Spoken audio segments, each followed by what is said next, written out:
यदि तुम सपने में कोई प्रेत देखते हो तो समझ लो कि कोई प्रेत तुम्हारे आसपास है। कभी कभी वो प्रेत अपनी उपस्थिति का जबरदस्त एहसास कराने के लिए तुम्हें सपने में ही चोट पहुंचाते हैं और वो चोट तुम्हें वास्तविक रूप से कई दिन तक परेशान भी कर सकती है। वीडियो चैनल का उद्घोषक लगातार बोल रहा था, क्या बकवास सुन रहे हो तुम? ये वीडियो चैनल दिन रात यही सब बकवास करते रहते हैं, कुछ अच्छी बातें भी देख लिया करो।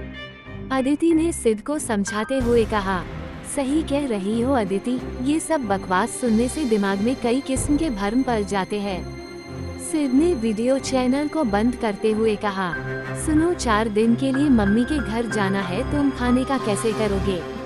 कुछ घर से ही भिजवा दिया करूँ या तुम खाना खाने घर ही आ जाया करोगे? अदिति ने सिड से पूछा। अरे यार, मेरे खाने की चिंता तुम मत करो, कुछ ना कुछ हो जाएगा, कभी तुम्हारे घर कभी स्विगी जिंदाबाद। सिड ने जवाब दिया, ठीक है, मैं तुम्हारा खाना तैयार रखा करूंगी, आकर खा लेना या पैक करा कर ले आया करना। अदिति बोली, 4 दिन की ही तो बात है, तुम चिंता मत करो, सब मैनेज हो जाएगा।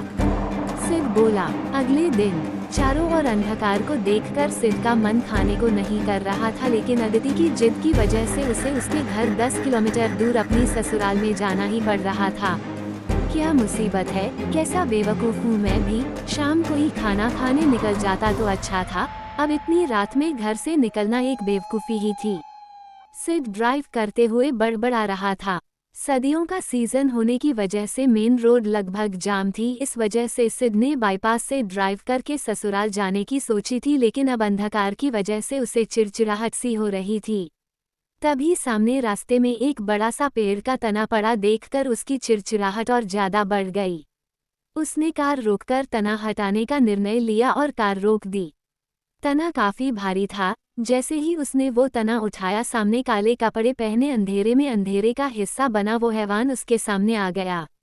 उसका डील डोल देखकर सिड थोड़ा घबरा गया और पीछे हटा। वो इंसान या हैवान जो भी था, उसने आगे बढ़कर सिड को पकड़ना चाहा। सिड को कुछ नहीं सूझा, कार तक पहुंचना संभव नहीं था, इसलिए वो विपरीत दिशा में दौड़ पड़ा। वो इंसान या हैवान जो भी था अब सिड के पीछे दौड़ रहा था। रास्ता इतना खराब था कि सिड चाहकर भी तेज नहीं दौड़ पा रहा था। सिड ज्यादा देर न दौड़ सका, जल्दी ही उस हैवान ने सिड को पीछे से पकड़ लिया और उसकी विशाल भुजाएं सिड की छाती पर लिपट गई। उस हैवान की पकड़ इतनी मजबूत थी, सिड उस पकड़ से निकल नहीं पा रहा था।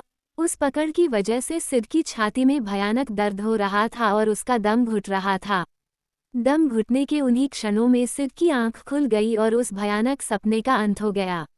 सिड के चारों तरफ अंधकार था। सर्दी के मौसम में भी वो पसीने से तरबतर था और सबसे खतरनाक बात, जहां उस हैवान की बाहें सिड की छाती पर कसी हुई थी, उस जगह अब भी असहनीय दर्द हो रहा था।